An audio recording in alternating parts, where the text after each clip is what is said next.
गौरी पुत्र गणेश जी को कोटि कोटि नमन। राधे राधे। आप सभी के अपने चैनल अमृत अंश में आप सभी का स्वागत करती हूँ। आज मैं आप सभी को पौष माह की संकष्टी चतुर्थी व्रत की कथा सुनाने जा रही हूँ। कृपया इस कथा को पूरा जरूर सुनिए और साथ ही अपना सपोर्ट और सहयोग बनाए रखें। आप सभी को पौष संकष्टी चतुर्थी व्रत की शुभकामनाएं। हिंदू धर्म में भगवान गणेश को प्रथम पूजनीय देवता माना गया है। किसी भी मंगल कार्य की शुरुआत गणेश पूजा के बिना अधूरी मानी जाती है। भगवान गणेश की कृपा पाने के लिए संकष्टी चतुर्थी को विशेष रूप से महत्वपूर्ण माना जाता है। पंचांग के अनुसार हर महीने में 2 बार चतुर्थी तिथि आती है। पूर्णिमा के चौथे दिन पड़ने वाली चतुर्थी को संकष्टी चतुर्थी कहा जाता है, जबकि अमावस्या के बाद आने वाली चतुर्थी विनायक चतुर्थी कहलाती है। इस दिन व्रत करने से जीवन की बाधाएं दूर होती है और घर में शांति बनी रहती है। हर महीने चंद्रमास के चौथे दिन को चतुर्थी कहा जाता है। यह तिथि भगवान गणेश को समर्पित है, जिन्हें विघ्नहर्ता, बुद्धि, ज्ञान और सौभाग्य और सिद्धि का देवता माना जाता है।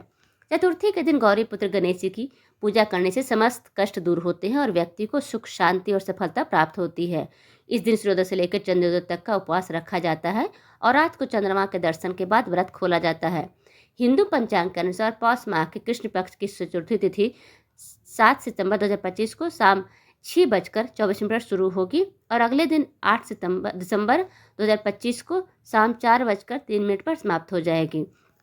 चतुर्थी को पूरे दिन विधि विधान से पूजा शुभ मुहूर्त में भगवान गणेश की पूजा की जाती है और इस दिन पूजा के लिए शुभ मुहूर्त 8:19 से दोपहर 1:31 तक शुभ मुहूर्त है। वहीं शाम को 5:24 से रात 10:31 तक शुभ मुहूर्त रहेगा।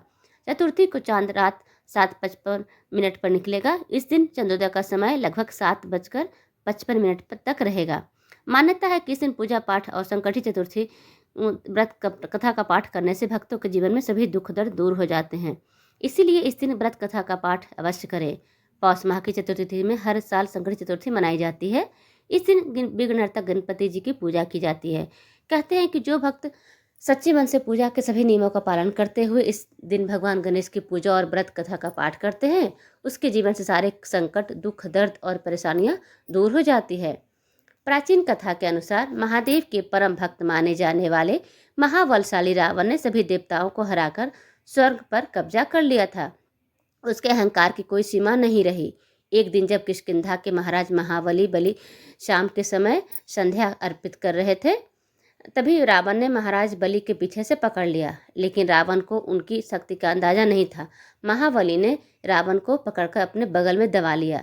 रावण ने खुद को छुड़ाने की लाख कोशिश की, लेकिन वह नाकामयाब रहा। इसके बाद बलि उसे अपने नगर किष्किंधा लेकर गए, जहां बलि ने रावण को अपने पुत्र अंगद को खिलौने की तरह खेलने के लिए दे दिया। अंगद रावण को खिलौना समझकर रस्सी से बांधकर अपनी नगरी में हर जगह घुमाने लगा, जिससे रावण को अत्यंत दुख, दर्द और कष्ट हुआ। जब रावण से यह सहन नहीं हुआ तो उसने अपने पितामह महर्षि पुलत्स्य जी को आवाहन कर उन्हें बुलाया। इसके बाद पुलत्स्य जी ने रावण के सामने प्रकट हुए। महर्षि पुलत्स्य ने रावण से बुलाने का कारण पूछा। तब रावण ने उन्हें सारी बात बताई और अपने दुखों का निवारण का उपाय मांगा। रावण की बातें सुनने के बाद महर्षि पुलत्स्य जी ने उसे पौष संकष्टी चतुर्थी व्रत करने की सलाह दी। उन्होंने रावण को बताया कि जो भी भक्त सच्चे मन से पौष माह की चतुर्थी तिथि को विघ्नहर्ता, संकटहर्ता गणेश जी की आराधना करता है, उसके सभी दुख दूर हो जाते हैं। इसके बाद महर्षि पुलत्स्य जी की बात मानकर रावण ने पूरी श्रद्धा के साथ संकष्टी चतुर्थी के दिन पूजा और व्रत किया। फलस्वरूप रावण बलि के बंधन से मुक्त हो गया और उसे अपना राज्य वापस मिल गया। गणेश जी की पूजा में दुर्वा का विशेष महत्व होता है, इसीलिए 21 दुर्वा अवश्य अर्पित करें। भगवान गणेश को भोग के रूप में मोदक, लड्डू, गुड़, फल अर्पित किए जाते हैं। पौष माह की संकष्टी चतुर्थी में तिल के लड्डुओं का भोग लगाना अत्यंत शुभ और फलदायी माना जा गया है।